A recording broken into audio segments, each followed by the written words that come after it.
Hello, I am Krys LEE, a Korean-American fiction writer of Drifting House and How I Became a North Korean, and a professor of creative writing at Yonsei University, Underwood International College.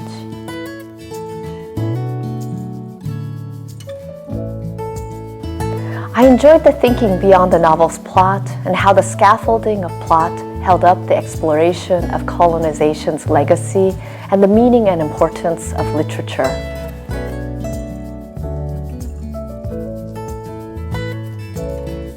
Of course, as a Korean American in America, you always grow up with the sense of being the other and othered. Even as a child, I was very aware that I was different from everyone else and had a longing to be like the other.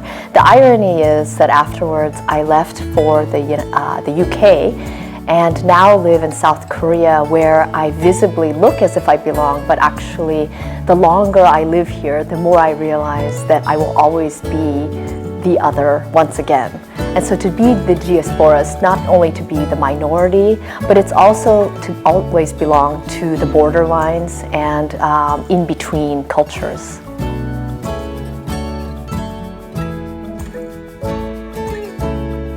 Everyone should be reading diaspora literature, especially today, but the world has always been a diaspora. Even if we go back to the time of the Silk Road and travel and trade between countries, there was always the merging and mingling of cultures.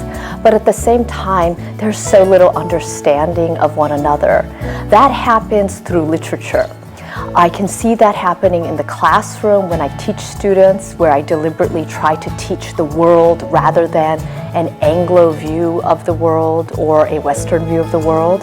And that also happens particularly in book clubs around the world, where people sit and read books from different cultures that they're unfamiliar with, understand what it's like to be outside of that culture, and they start to learn what it's like for their neighbors who don't necessarily come from that culture, who have traditions that they might find odd or strange, but actually is from another place in a world and a context that feels unfamiliar, but is something that should draw us in rather than push us away.